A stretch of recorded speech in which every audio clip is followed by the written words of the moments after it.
Hey guys, it's me. I'm looking for a way to have me on the screen with the David promo because there we go. So Facebook user that says, "Hey Dan, I can't see who you are. If you want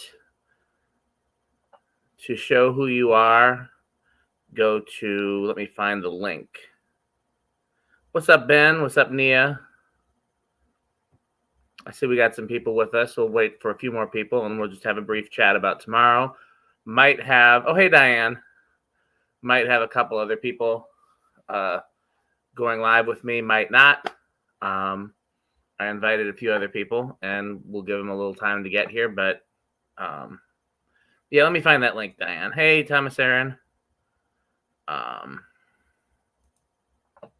Here, I found the link. So if you want to comment from a Facebook group and you don't want your comment to be private, here's the link. Let me put that on the screen. So, well, looks like we got a few people watching. Part of the reason that I do this is to test everything before we have a show, because Facebook can be real fickle. And the reason is just to promote tomorrow night and let everybody know what they can expect. So, hey, Stephanie. So everybody that's in the comments, everybody that's watching, no, Brandy, you still show up like this. You probably have to do it again. It's, again, Facebook is real funny acting. You might have to do it every time. So let's talk a little bit about tomorrow night. So those of you who are commenting, how many of you saw our tribute to Clyde Stubblefield? Let me know in the comments, and I'll put your comments on the screen. By the way, MUSiPOLiTiX merch is still available. I'm still wearing my shirt. Just because we're not doing shows as frequently does not mean we do not exist. We are still here. So, I'll wait for some comments, but I'm hoping that most of you are familiar with the tribute we did to Clyde Stubblefield. And that was just such a wonderful chance to interact with other musicians. It was just a very, very, let's see here. Let's see. Diane saw it. Lynn saw it. Steph saw it. Thank you. He's pointing out that the fan behind me has changed since the last time I've gone live. Subtle change, but change nevertheless. So, yeah, let's talk about tomorrow night. So we did the tribute to Clyde Stubblefield. You guys probably know that Clyde was a good friend of mine and someone who was very influential to me growing up as a musician. I grew up in Madison, Wisconsin, which was Clyde's hometown. And so just being a musician around town, you saw Clyde, you got to play with Clyde, you got to talk to Clyde. I worked with him probably more than most people, but definitely there's people that worked with him a lot more than I did here. But I got to work with him a great deal. And, growing up, it was just Clyde, you see him around. And so it was very special to me to be able to help. Oh, I keep forgetting. I know that Jeremy has Wisconsin roots, but I keep forgetting that he's actually from here.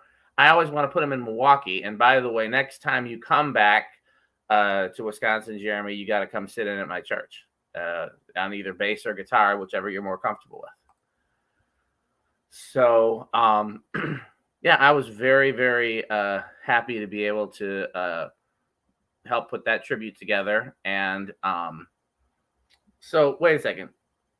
So, did you have? Oh man, his name is escaping me. McPike? Was McPike your principal? So, yeah, because I got to meet a lot of new drum heroes as well as some of my drum heroes besides Clyde and Michael. And, like, for example, I hadn't really spoken to Dennis or Dave before the Clyde tribute. And And now I get to have the honor and privilege of calling both of them friends, and being able to speak to them every so often. And that was all through the love of Clyde. And it just was so nice to bring everybody together that we decided we wanted to do it for people who are still around to appreciate it. And who better than Dave, who is one of the few people that Clyde counted as an influence, just literally one of the founding fathers of funk drumming, one of the nicest people you'll ever meet, still around, still playing with the group that made him famous, Tower of Power. He took a break there for a couple of decades, but he's, still touring with Tower of Power, and he turned 75 this week. So, I mean, to me at least, it was obvious what needed to be done. And we'll see. There's a lot of invited guests for the panel tomorrow. I didn't put all of them on the flyer, or more accurately, the person that made the flyer for me, thankfully, didn't put all of them on the flyer because it's hard to figure out exactly who's going to show up with people being back touring now in different time zones and things like that. But everybody that's on the flyer is supposed to be there, and a few others, and maybe even some surprises. Hopefully we'll have everybody back from the last one, as well as a few others. I'm particularly excited about Greg Errico because Sly and the Family Stone is just such an iconic, like, if you play any music since 1967 or whatever, they are a part of that in a big way, and he said he'll be there. He's in Europe, so it's going to be a weird time zone thing. And I'm always worried when people say I'll be like, last time we had a couple people show up early and a couple people show up late because they couldn't figure out the time zone shift. So but he's RSVP that he'll be there, and I'm really excited about that. I'm trying to think if there's anybody else that's new that's RSVP that I'm particularly excited about. Yeah, I don't know if everybody will be amused by us calling it a drum circle, but that's essentially what it is. And it's funny to me because I was just thinking about this earlier because I'm the only one that's not a drummer. But as someone who's been an MD on a number of sessions and tours and concerts and things like that, and at least a couple of things I've also produced, the most important hire to me in the band is the drummer. Like, I need to know who, like, that's the most important musician to me because that's your backbone. They will make or break everything else about the session or the concert or whatever. And so it's funny because a lot of these guys, even though I'm not a drummer, like, I've been a fan of Dave since I was a kid. I've been a fan of Dennis since I was a kid. And I've been a fan of Michael for a long time. You guys know that. And, obviously him and I do a lot of things together now. I'm trying to think of who else I actually was a fan of by name as opposed to, like, say, Adam, where I knew of Lettuce, but I didn't know the drummer's name. I think with Sly and the Family Stone, I was a fan of the group, not so much specifically. Like, I didn't know what drummer played on what until I looked things up recently, as opposed to, like, with Dave, just listening to the old Tower of Power stuff. Yeah. So I want to keep this short, especially because Michael makes fun of me when it goes long. But I also want to give some time if anybody else is going to show up. I know we've had a couple of other people that said they would join, and I just want to give them some time to get here. Anybody in the comments have any questions or anything? Now, again, let's talk pizza. Who is this? Better not be Brandy, and it definitely better not be Diane. So, again, please go to the event page. Let me post it in the comments and invite as many people as you can to the event.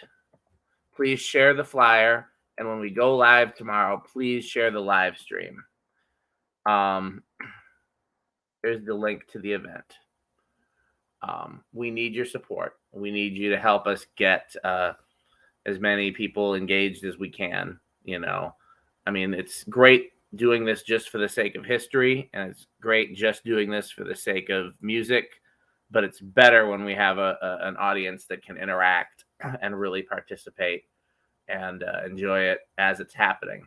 The last one was interesting. We had a decent turnout, but so many people found it after the fact and were just like, oh my God, how did I not know about this? And I'm doing everything I can do to help people know about it. Jeremy, you want to come on and chat with me for a little bit while we're waiting to see if anybody else shows up? You and I haven't talked for a while. Let me send you the link just in case you say yes. And if you say no, then oh well. I got your email. Can't. Okay. So, I would love to catch up with you on or offline about how things have been going, studio work, Soul Asylum, and all of that. I've talked a little bit to Michael about the tours and things like that. It's definitely a different world right now. And on the one hand, if you're in a position to travel right now and you're vaccinated, there's so many opportunities for musicians because there are a lot of us that can't travel or don't feel safe traveling yet. And a lot of guys that aren't vaccinated, which is becoming a requirement as it should be for most tours and venues and things of that nature. So, I mean, it's really the market for being a professional musician is upside down right now, in some ways good and in some ways not. And very, curious. Jeremy's been out with Soul Asylum at least twice, I think, right? Since in the past 6 months or so. And, very curious to get some different perspectives on what it's like out there right now. Okay. Tomorrow night, David, make sure that you are with us. Let's put Jeremy's comment up there. My mouse is being a little slow. Should probably fix that by tomorrow. Yeah. Dave was on tour, which is part of how we planned it around his birthday, most importantly. What's up, DC? But yeah, Dave just got off tour with Tower of Power. I was hoping to catch them at Summerfest, but I was playing Summerfest a different day and just trying to get there and go and catch him on a day that I wasn't already playing was going to be just a nightmare. Yeah, Nia and I are still not traveling, and part of it is just my health stuff as a result of, my post-COVID stuff. And part of it is that we're still nervous. There's still, Nia's been lucky enough to avoid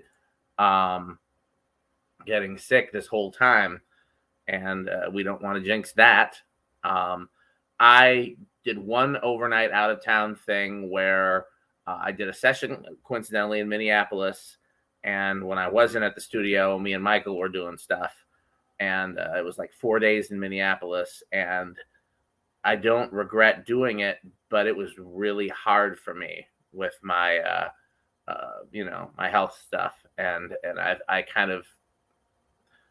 have said no to every other out of town thing since then because it was very hard with all the meds I have to take and the different stuff and how hard it is to sleep now and just everything else. If you're talking about organ videos, I'm behind. It takes a lot of time to edit and upload them, and I'm maybe back to August or something like that, or maybe September. I need to go through and edit them and post them. I have them. It takes time, and I've been overwhelmed with other things, but they're coming. They're coming. I will be getting it's in the back of my mind, and it's on my to-do list. There's just other priorities. Let me just oh yeah, we might have somebody else joining us.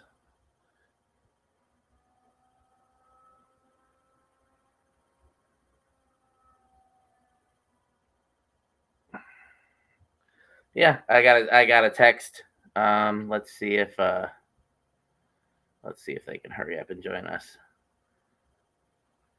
So, okay.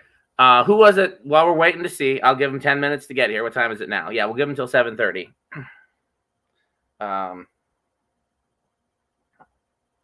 So who was it that that was telling me to BS about pizza? I miss New York style. I haven't been able to get it here since the pandemic, and I really miss it. Anybody wants to send me some good New York pizza, I'll give you my address. Send it in the mail. I'm going to talk a little bit about just Tower of Power and in preparation for tomorrow, just in case I don't get a chance to talk tomorrow, because I love. In fact, what I forgot is I'm going to need my headphones or something else going, so let me grab them. Nia. Well, Michael Bland would be a really good Halloween costume because, oh, yeah, we got somebody. Let's see. Yeah. Let me put my headphones on. Look, it's Adam Deitch from Lettuce, who is going to be one of our panelists tomorrow. Everybody, there he is. He looks very comfortable. Are you as comfortable as you look, Adam? I sure am. Can you hear me? I can hear you, and I in the comments, let me know if you can hear Adam. So we actually have a question on the board right now from my wife, and she says, Michael Bland is the only drummer you can dress up as for Halloween. True or false? What do you think? Is there anybody else that's instantly recognizable? I mean, if I could do Dennis, man. What do you wear as Dennis though? What's the Dennis costume? Well, I mean, like the '90s Dennis, he just had, he had a little bit of the curly hair, and he had the flat, the hat, the black hat. He definitely had a look, but obviously, the fact it's that. But I mean, Dave had a great afro in the '70s. He'd be a good dude for me to do. Halloween dude. Interesting. I can only picture Dave recently. I need to go back and look at some pictures because he had like curly hair and he had a really great mustache back in the day. I remember. I can picture the Dennis look you're talking about. So, but I think Nia's got a good point though, because with Michael, like it's super distinctive. Either you do the moo and the KFC bucket of chicken hat, yeah, or you do the overalls. And some fancy glasses. Yeah. And anybody who knows drummers would immediately know. Totally. The hat would give it away for sure. So you excited about tomorrow, Adam? Extremely excited. Extremely excited. I'm just on tour, like just been going back and forth and, flying a lot and missing sleep. I missed like 2 days of sleep. And I'm just trying to catch up on these days off before I hit the road. We start again on Wednesday and just go for 20 days straight, pretty much. So are you home now, or are you still on the road? No, we're on the road. We just started, and to start the tour was like a giant crisscross of flights between Break Science and Lettuce and back and forth from Philly to Charleston and all this craziness. So I missed about 2 days of sleep. And I'm 45 right now, and it's not easy to can't miss sleep like you used to. I can't do it like I used to. It takes like 2 or 3 days of catching up and naps to get back to even some semblance of normalcy. So it's funny because I was just talking. Jeremy Taparo is in the comments. Taparo, I keep saying his name wrong, and Michael's going to get me for that. Who is the bass player for Soul Asylum as well as Michael's regular engineer. And he, they've been out twice. I think since the pandemic started. We were just talking about the complexities of touring right now. And so I was talking about, I've only done one out of town trip since the pandemic. And I don't know if a lot of our viewers and listeners know, I was one of the first serious COVID patients in Wisconsin. I got really, really sick. I didn't know that. I'm so sorry, man. I was in a coma for 2 weeks and on life support and in the ICU for a month. And did you get the tube, the air tube? Yeah, I was intubated. I was on a ventilator. Oh my God, vented. Oh. So I have permanent heart and lung damage now. And wow. So everything's a lot harder now. And so I've only traveled once since the pandemic. It was earlier this year it was coincidentally to Minneapolis with some other great, music people that I work with in Minneapolis. And then during my downtime, me and Michael did stuff. And it was hard because I now, like, with all the health stuff, I have to rest. If I don't rest, I can't function. And as you know, and you are demonstrating right now from your comfortable looking pillow, like traveling is there's so much about touring where you don't get a chance to rest. Yeah. Or you're only the hotel room is really just a shower and change, and you sleep on the tour bus. Exactly, and that was the last night, and the tour bus bed is a hard rock, and like is nothing like your bed at home, and and this is a hotel room that luckily we have a day off today and tomorrow in a hotel, which is like super luxury because every night is tour bus. And I couldn't even sleep in the bus last night. I'm not used to it. It's been 2 years, Yeah. But you're kind of segueing into answering DC's question. I just want to interject real quick, and then I'll let you take that question as a whole. Is just, I just wanted to say I've been like, because of that, I've turned down every opportunity that's been out of town overnight since I got home from the hospital. I just I can't. Like, physically, the idea of not having, right now, for everything that I do, I have to put a rest day in between. Like, if I've got a gig or session or some other type of work, church service, whatever, I have to have a day in between that I take a break. But DC was asking, what is it like being on tour and being away from home? And I think you already started to answer that. So go ahead and take it away. Yeah, man, it's weird. I started to feel like, because when you're on the road, you're doing your Superman thing. When you're home, you're Clark Kent, And I was getting used to being Clark. I was getting into my normal life and cooking and hanging out and practicing my drums every day, in the house and writing tunes and playing a couple local things here and there, and and just kind of settling into, teaching a lot. I was teaching every day. So being uprooted from that is crazy, but as soon as you hit the stage, you realize why you're doing it. But being away, it's weird, man. It's just weird. So I don't know if DC was asking about that in terms of like post-pandemic or just what touring life is like in general. I will say this about touring life in general, and then if Adam has more to say, back to him. The thing that first of all, I've done it.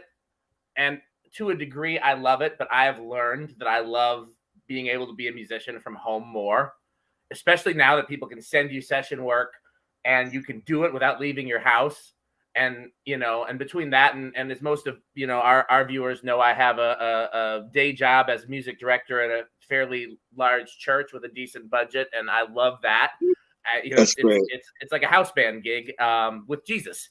And it's, I really enjoy that. And if I get an opportunity to go out on tour again that makes sense, I will. But if I never tour again, I won't miss it. What I like about it is that for the most part, every night you play the same thing. I mean, the song list might change, but for the most part, you're pretty consistent. You're playing with the same people. You're playing with the same artist, same material. Sometimes the show is the show and the set list doesn't even change. And so you have a chance to really play music and really feel like it's going well.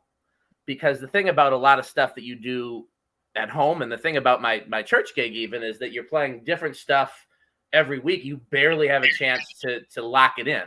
And when you're touring and playing the same stuff every night, after the first few shows, it really starts to just happen without you thinking about it. And that's where what Adam was talking about, being on stage and just feeling like, the superhero. That's when I feel it. Is after you're a few shows in, you've worked out the kinks, and it just, you don't have to think, you just get to enjoy being a musician. And then, by the end of the tour, you're usually you think you're sick of it until you go back home, and then you start to miss it. And so that's the good part about touring. The part that sucks about touring is, like we already talked about, you're away from your bed. You're away from your family if you have one, if you kids, wife, whoever. It's living somewhere else every week, barely sleeping, eating whatever is convenient. I think there's a lot of misconception from musicians that have never toured, like, oh, you're just going out and seeing the sights and eating at the best restaurants. And, it's like being a tourist, but you get to play music. And on rare occasion, it's like that. But most of the time, if you've ever seen that meme that says, what's it like being on the road? And there's a picture of a truck stop, a tour bus, a mediocre hotel, and like a McDonald's or Wendy's or something like that. And for the most part, that's what it's like. You see the inside of the venue, you see the hotel briefly. You see the back of the venue. I sometimes you never see the front of the venue ever. That's true. Yeah. Go ahead. OJ, you just see the parking lot in the back, and you see the stage, and maybe a little green room if you're lucky, and that's it. I'm just lucky that I have this unique situation with Lettuce where we can go out there and kind of have a lot of improv, and every night's like a totally enjoyable situation with my best friends from college. And that's the fun part of this gig. Like I've done like Average White Band in Schofield, where it was basically, of course Sco had a lot of improv in it, but it was his band and his rules, and AWB was those guys' rules, and Wyclef, and Lauryn Hill, there's their rule. But like with Lettuce, it's kind of like it's the kids are in charge. We can make it whatever we want to make it, and I have a microphone where I can talk to everybody and tell her, say let's do this, let's go into Rick James, Mary Jane right now, and like just shit like that, So which happened last night. The crowd went nuts. It was so fun, and so I'm lucky to have this gig with this band, and we have fans in every city. So as much as the touring thing is the lack of sleep and the beds, like I got to do this. Like, what an opportunity. You know what I mean? It's just going out and playing for these thousands, 1,500 people a night is just it's just the right thing to do. Well, now you're starting to make me miss it, although I think opportunities like that, where you're getting to play with people that you've known for years, and you get to kind of musically do what you want, and you still somehow get an audience and make money at it. That's really, really rare. Like that's most musicians that are lucky enough to tour don't have an opportunity like that. And my understanding is you kind of built that through, hard work and great musicianship over the years. That's something you and your guys built yourselves. Pretty much. I mean, I had to parlay my gigs into this. Like the Schofield thing helped Lettuce a lot, because he did some guesting with Lettuce, and then even like my fans from Average White Band knew it kind of parlayed into Lettuce because they're a funk band, and and it just kind of everything was kind of like because I was already in Lettuce before all my other touring gigs, but we weren't big yet. So I knew that if any way I could push the angle towards Lettuce or push a fan towards checking out the band Lettuce, like, it's just a once in a lifetime opportunity. I'm, and as much as I sound like I'm complaining about touring, I just want to let everybody know that I do love doing this. And, and even though I can't really eat as healthy on the road and don't sleep as well, it's worth it. Well, like I said, you're selling me on the idea of going back out, because I mean, it's just, and it's not to say that you can't get it at home and you can't get it at local gigs or whatever, but you totally can. I mean, I was having a great time over the pandemic. I started all these new projects, and I was like recorded with different cats. So, that was a great situation. You could definitely have a fulfilling life at home. Absolutely. I mean, there's a magic when music comes together well. And I mean, that happens in any number of places, but one of the places that if you're blessed enough is on the road. And so the other thing you're selling me on is I got to make sure I come see you guys. Are you guys playing anywhere in Wisconsin at all this tour? Let's check real quick. I know I checked when the tour was first posted, and I didn't think I saw it, but let's see. Did we lose Adam? I think he must have just clicked off, and hopefully he'll figure out how to click back on. So I was bugging Jeremy to get on, even though he said he can't, because I think him and Adam would be a great conversation. But if he can't, he can't. He's back. He's back. Okay, yeah, I had to look at my app. We're not doing Wisconsin on this run.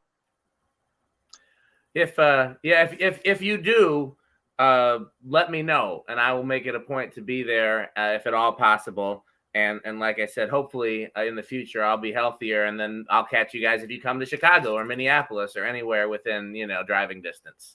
Cool. I would love to. I would love to check it out. So when was not to change the subject, but since it's tomorrow, so when was the first time that you remember the first time you heard Dave? My dad's and mom are Tower Power freaks, so I grew up in the house hearing that from birth till I was playing along with the Tower Power record with What Is Hip Until Vaccination when I would say I probably started playing along with it in the basement around 7, 8, 9 years old. That was like really fun for me. And then at 11, my parents brought me to see them at the Bottom Line, but it wasn't Dave, because it was like, what year was this? 76, 86, 88, something like that. He was teaching at the time and doing clinics.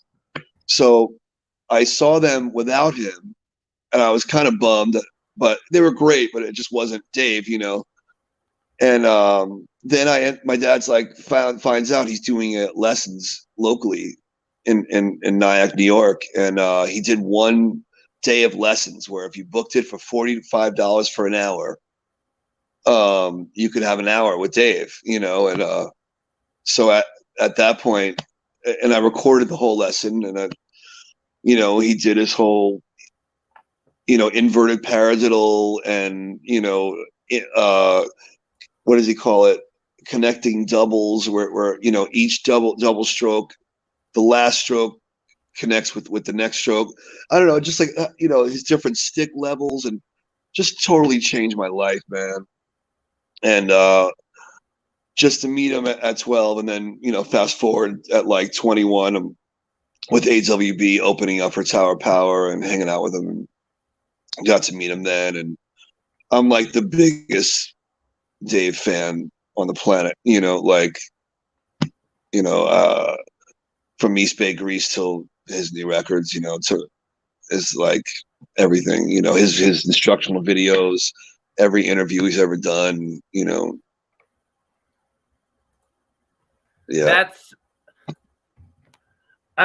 So I've only, other than like maybe getting to shake his hand after a Tower Power gig, the really only time I've really had a chance to talk with him was probably only a few months before we ended up doing the Clyde tribute.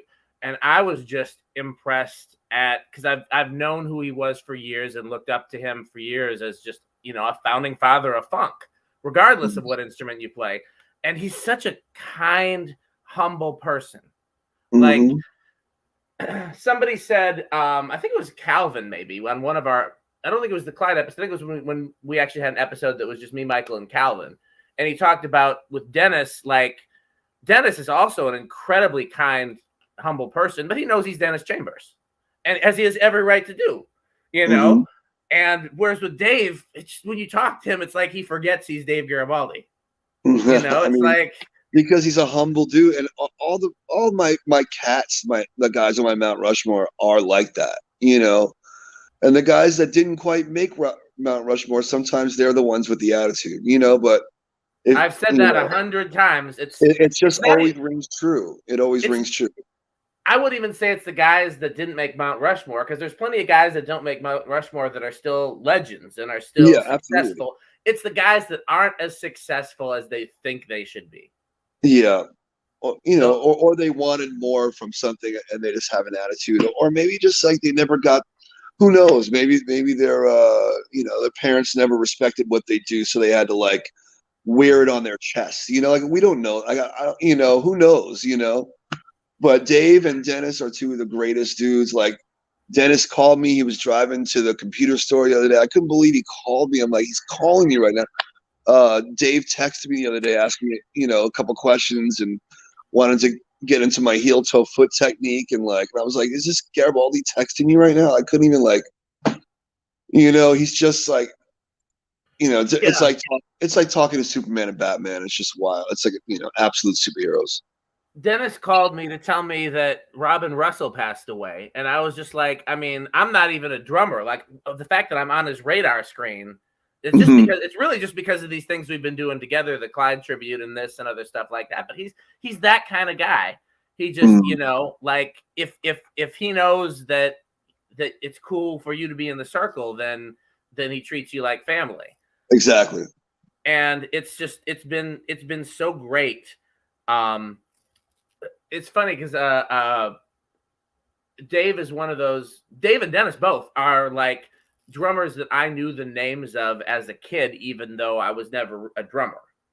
Because you're a bass player? I play guitar and organ.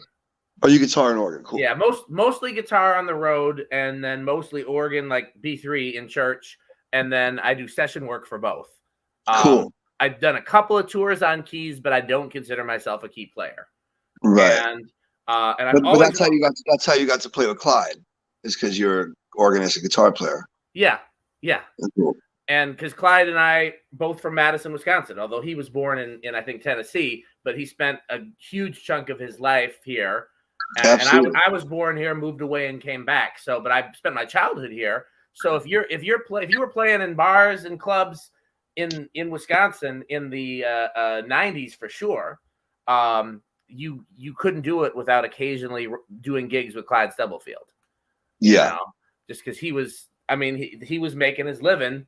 He was somebody that did not like to travel, and he did not like to play big venues. He preferred to play Mustang Sally in bars. And for real, that was Clyde's favorite song. And I think the reason why I think that was his favorite song is it was the first song that he learned to sing and play drums at the same time. Because when Clyde would play with his Clyde Stubblefield band, he was the lead singer and the drummer. I did not know that. Wow. I'm sure I've never seen a video of him singing. I would love to see that. Oh, there's got to be one somewhere, and if it's not on YouTube, I'll ask Trevor's dad. You remember Trevor who did the who's working on the documentary? Mm-hmm. His father was Clyde's essential like drum protege. Like whenever Clyde couldn't make a gig, that was who he sent, and he very much sounds like Clyde. And so if anybody would have footage, if it's not online, I'm sure he would have some footage, and we'll make sure. Yeah, just send me that. I would love to hear his singing voice. Oh yeah, I mean he wasn't a singer, but you don't have to be like a singer to do. No, I know. I just want to hear it anyway. Oh, it was. I don't remember if I had a chance to tell this story or not. So, like, I started out playing guitar, and then at some point I discovered the Hammond organ, and I was like, "This is the coolest thing I've ever seen. I got to learn that too." And the way that it happened was, there was an event here called Jazz in the Park, and it was real low key. It was just a bunch of bands playing down by one of the lakes, and the headlining group for it was the Clyde Stubblefield Band, which again was just Clyde and his beer drinking buddies playing Mustang Sally and some blues stuff and stuff like that. But that was who it was a real small jazz. It wasn't the big jazz festival downtown. This was like a real small local one. And so, but it was walking distance from where I grew up, or biking distance. So my dad took me and some friends down there, and it was the first time I'd ever seen like rhythm and blues live in a like small enough where you can go up and be within touching distance of the instruments. and his keyboard player had a Leslie, had like a Roland VK7 into a Leslie, and I saw this spinning speaker on stage, and I was like, that's the coolest thing I've ever seen. So Clyde and his like, you know, and that was kind of the deciding factor in me, both in terms of learning the organ as well as deciding that like rhythm and blues and funk was my genre.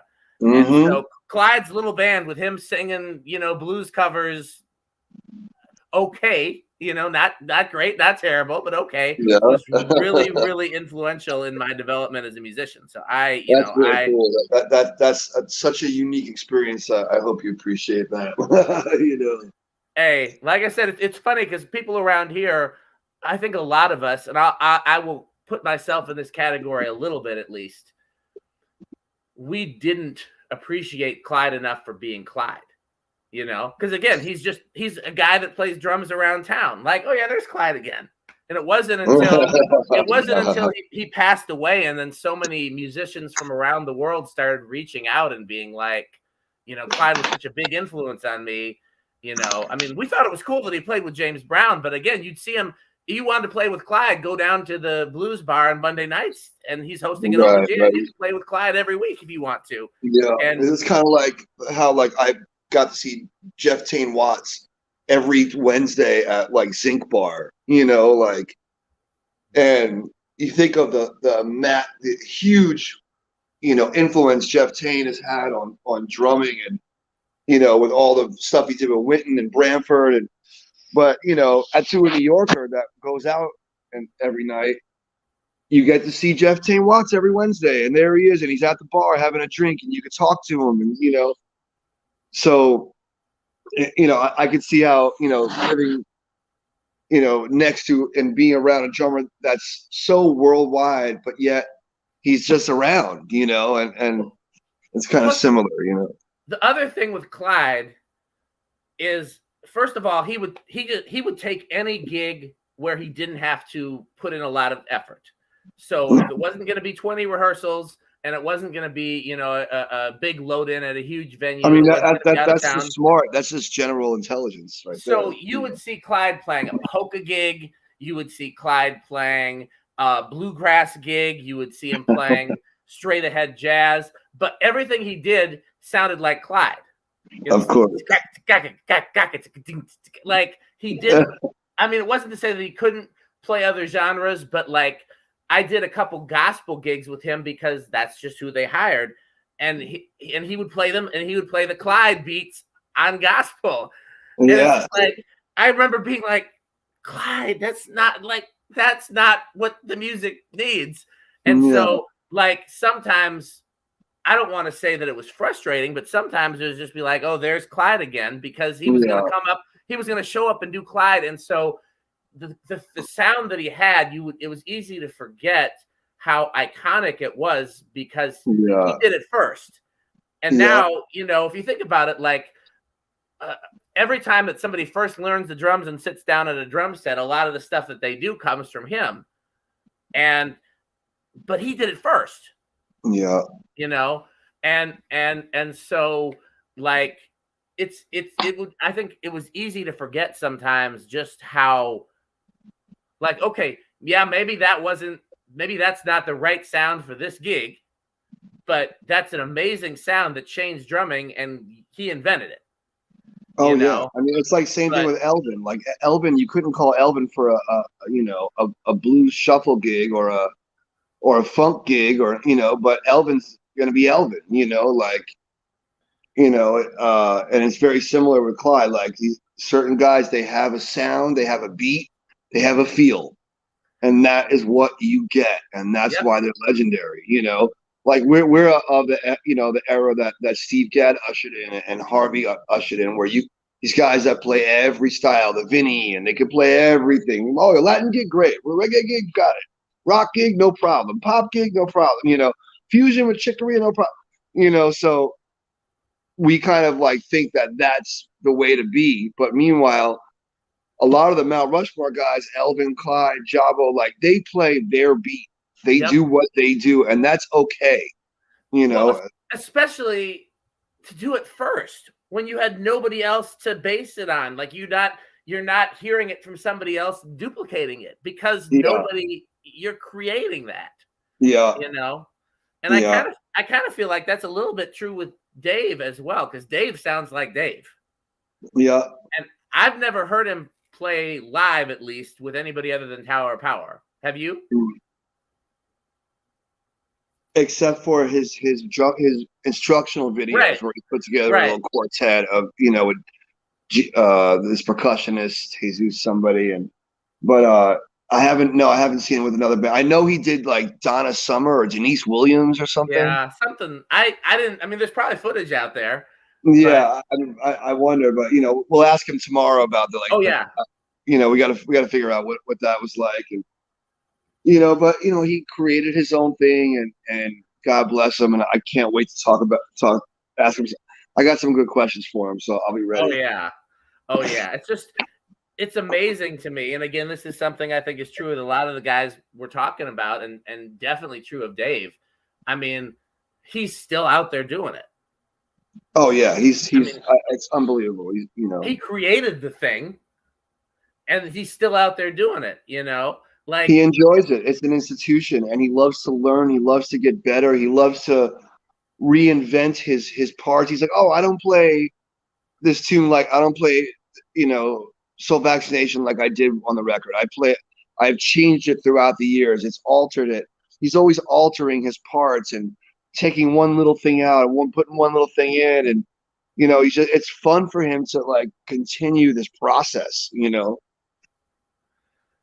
It's just amazing to me that like he still has I think the way that you put it is he's like, so Quincy Jones said, you're only as old as your ability to accept and process new things. And Dave still has that thirst for music and that thirst to learn, you know. There's a guy that I love to use as an example that you may or may not have heard of. I don't know how familiar you are with Corey Wong's band. But there's a guy on who plays keys with him named Kevin Gastonway, who plays in Michael's band, The Combo. And he's a real known cat around this area. A really phenomenal player. He used to teach at McNally School of Music. And I'm sure he hung out. I love Corey Wong and his boys. Yeah. I met him through Michael, and he came here and did a gig where my friend Todd, his band was opening up. And Todd's a great musician at a lot of things, but I think he himself would tell you that he's not on Kevin's level. And you know, he's a good solid musician at what he does. And whereas Kevin is one of these guys that's always just reaching and learning and trying to find the new things. So when Kevin's band came here and Todd's band opened up, you know, Todd was really excited to meet Kevin because, I mean, Kevin's amazing.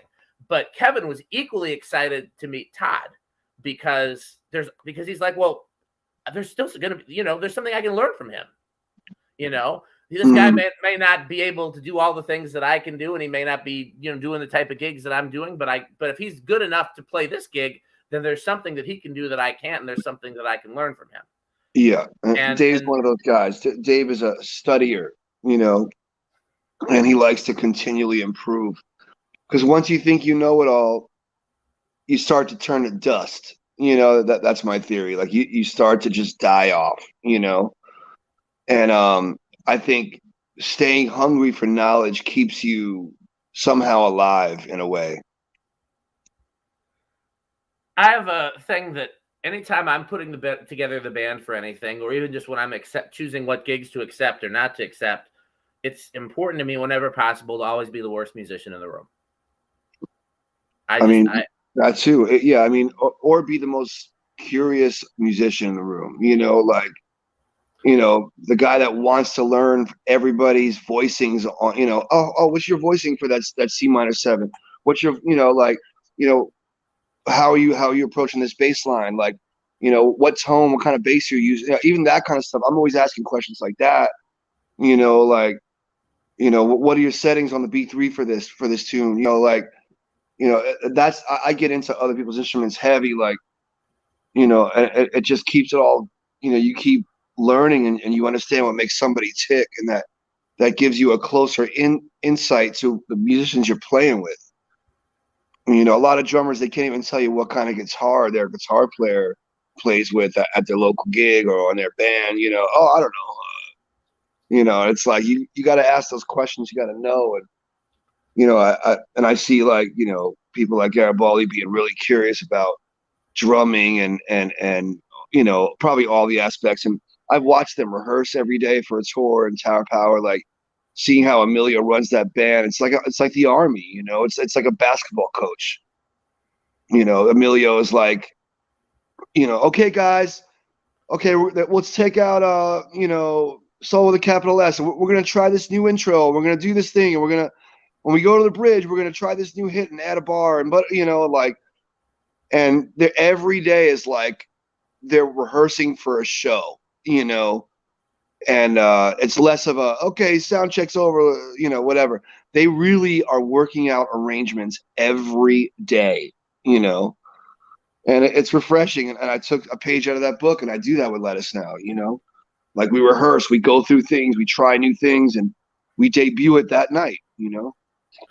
One thing that Michael and I always talk about is, so both of us grew up, you know, obviously in the Midwest, where there's snow and there's not a lot else to do. So if you were into music, you rehearsed. And, you know, Michael, obviously, he grew up in Prince camp. Like, he was a teenager when Prince hired him. So his very learning experience was the, you know, the all day rehearsal and the next all day rehearsal, and you barely sleep.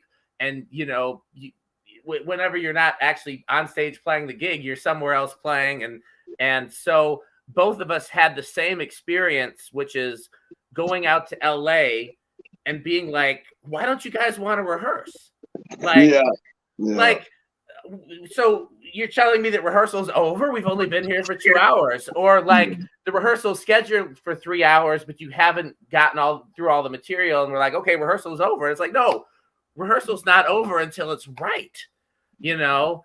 And that's like, not everybody has that work ethic, but if you love music and you're serious about music and you're serious about giving your audience the best, you know, if you believe it's a spiritual experience, until you've seen what rehearsal can do, you know, you're not going to respect it. Like, I've seen rehearsal take a average band to like killers, you know. I've seen 4-hour rehearsals a night for, you know, every day for, you know, 6 months, and what that does to a band. Like, and what, you know, once you see that, it makes you want to rehearse. You know, you want to get better. It's and so, you know, I haven't had the privilege you've had of witnessing Tower Power rehearse, but hearing that it's still like that doesn't surprise me. It's like that's how Emilio is, and Dave loves it, and Doc loves it. And the guys in the band love it. Roger loves it. Like, you know, ask Roger tomorrow about their daily, like, they tinker the arrangements and all that stuff. Like, they'll tell you, man, it's not a joke. Like, they're not going through the motions. Like, they're trying to kick everyone's butt, you know. And they still do. And they still do. And they're these old guys, some of them in their 70s, are still out there on the road kicking ass. Ass and taking names, and, like, you know, and we're about to go on tour with them soon because we have the same management now. And okay. I'm gonna make sure that we rehearse before we go in there. You know what I mean? Is it gonna be like the Time and Prince, where everybody where it's almost like a competition on stage? Yeah, I mean, we're going in there to kick some butt, you know, and show them that we're not just some dumb kids, you know. So it's gonna be a fun tour, and I'm really excited about it. And I gotta come see that tour. It's gonna be a good one. I'm gonna be, you know, having dinner with Dave, and, you know, talking smack and having fun, and that's gonna be, you know, picking Emilio's brain, asking him about arranging for horns and how he likes to, you know how he does it, and asking Doc, you know, think questions about stuff. You know, I'm gonna be annoying the shit out of those guys, basically, and it's gonna be great. Well, they should love it by now. You know, they should be at the stage where they love being annoyed. I was going to say, I don't know if I have a chance to talk about this tomorrow or not. My first time seeing Tower of Power live was one of Roger's very first gigs with them. Oh wow. I specifically remember that it would have been in 1998, Rockford, Illinois Riverfest. Mm. I would have been like 15, 16, and I think it was a musician friend and his dad. We all drove down there and saw them. And I don't remember if Dave was on the gig, and I've been trying to figure out because I think he joined back right around that time, but I don't remember exactly when, but I remember specifically speaking to Roger and speaking to Rocco, because the friend I was concentrating on organ at the time, and the friend that I was with was a bass player, and so like we were the most excited to see Roger and Rocco. And I don't think Dave was. I've been really trying to rack my brain before tomorrow to remember if Dave was on the gig. I think that if he was, I would have made it a point to talk to him. So I'm pretty sure it was probably Herman Matthews, who I think was the drummer right before Dave came back. Yeah. They love Herman. Yeah, I love. I mean, he. There's a lot of people that don't like his sound with Tower of Power because he's very distinctly different. It was different, and it was still cool. I loved it.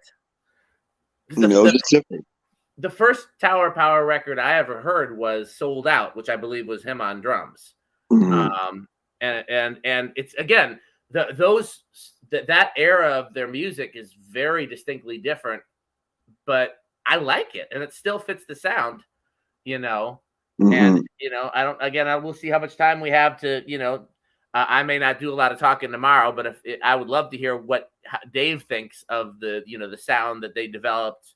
Because I'm sure when he approaches those songs, he approaches them totally different, Yeah, I mean, they probably got the gig, Herman and those guys, and because they didn't sound exactly like Dave. They weren't Dave clones. They had their own thing, and and Dave, I'm sure, appreciates that. Herman Matthews is a rock. He's a solid hitter. And hits hard, and so it's just different, and it gave the band, its own sound. But Dave is just so unique that when he came back, it was just it was just like the way it should be. Yeah, it was so exciting. He wrote the book. He wrote the book on that gig, so it's like. Name one drummer post Clyde from James Brown. Dennis, I guess, is about it. Right. Like, how long did Dennis play with JB? Like 1 gig, 2 gigs? Right. Yeah, you don't know Dennis. I mean, that's Dennis the thing you know Dennis from. Yeah, Dennis is P-Funk, but like, my point is, like, Clyde wrote the book, on that stuff, him and Javo. So. Yeah, it's all beautiful, and every guy's got his own thing to add to the legacy, and not a lot of people know my playing with Average White Band. I didn't know that until this chat, and I'm like, that's really cool. I didn't know that. Yeah, I got yelled at by Steve Ferroni. He came to a gig, and he was like, "That's not how I played the gig, Adam." And I was like, "Oh man, I'm sorry, boss." That's funny. Yeah, I can't remember who it was. Who was the drummer in Rufus? In Rufus. Oh man, I'm spacing right now. I just woke up. Okay, so am I. Anyhow, he apparently, because Michael's band, The Combo, does a lot of Shaka Khan covers with Margie singing. I don't know if you know Margaret Cox. Yeah. If you don't, next time you're in Minneapolis, I will make sure you get introduced, because there's nothing like hearing Margaret sing live. Nothing in the world. She was Prince's favorite singer. So one time, whatever his name, I'm blanking on his name, but he would come down to see Michael play with The Combo, and he yelled at Michael. He's like, "That's not what it sounded like." Yeah, exactly. I totally got yelled at by Ferroni, and I'm glad I did, because it was a great interaction. He smiled at the end, Well, but, I mean, there's a time to play it exactly like the record, and there's a time to make it sound or feel different. Yeah, I was 25 and I was on some, like, I'm gonna make this my own, and the one night I really tried to make it my own was LA, and he was there, and there's a recording. If you go on YouTube, you type in Average White Band live in LA. We did a DVD that night, multi-camera shoot, and I go back and I watch that video. It's like, it wasn't that bad. I didn't deserve to be yelled at, but Ferroni felt differently about that. But that's kind of legendary. All the guys laugh at me, like all the dumpster funk guys, and like Tony Hall. Man, they always say, "Tell the Frony story, man. Tell how Frony yelled at you, man." It's crazy, but yeah, I'm a better man for it. But listen, bro, I gotta run. I gotta run right now. I gotta head out. I gotta meet the homies down at the bus right now. Man, thanks for stopping in. And looking forward to seeing you tomorrow. Looking forward to seeing Dave tomorrow. Anything else you want to say real quick before we jump off this live? It's just a total honor, man, to be in the I just can't believe Lenny and Mike are gonna be in there. Like, Lenny and Mike are like a comedy duo. They're like best friends, So they're gonna be just on fire, talking about Oakland and all this stuff. Like if I don't get one word in, that's totally fine. Like if I said what I had to say tonight, but I'm gonna be shutting up and I'm gonna be laughing at Mike and and Lenny, whatever they're talking about. Dave's gonna play the straight guy and just take it all in and do his thing. He's funny, low key funny, and Dennis is gonna be smiling and bringing shit up, and then the young guys like me, Lil John, and Brian Frasier. We're just gonna listen to the OGs talk. It's gonna be great. I'm really excited that we're doing it again. I hope we can continue doing this in the future. I got an idea in mind of who we should do next, but we'll talk about that later. Thank you so much, Adam, for joining us tonight. And everybody, make sure you tune in tomorrow, 7 p.m. for the tribute to David Garibaldi. Adam's got to catch the bus. I'm going to sign off as well. Everybody, thanks for watching. See you tomorrow. Word.